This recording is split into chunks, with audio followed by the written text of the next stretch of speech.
Diba? Wala mo siyang power eh. Gagawin mo lang, oh. Ito malaksan niya pa yan.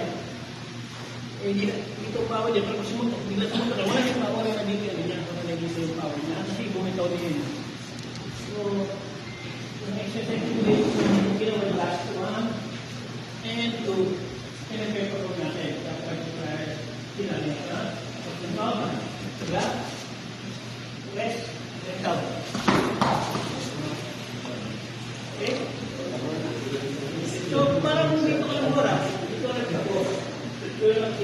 Pinakamadali na siguro kasi ito. Talk, one. And in. Then move yung pa. Okay? Talk.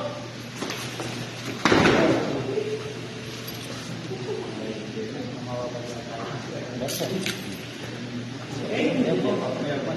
Nakapa ba? Hindi nyo gagawin yung ginawa niya. Pasikat ka lang yan. Pasikat ka lang yan. Dito na kayo. Dito na kayo. 1, 2, and 3. Yan ang okay niya, ha? Ano kayo nag-biyosa kung discuss ko man dito. Okay? Nakapa ba? Simple lang, di ba? Nakapa. Nakapa. Ha? Kaliig. Ito, habang ini-press nyo ito, kasama ka sa momentum. 1, 2, 3, sabayan yan. Para madaling ito. Yung momentum. Okay?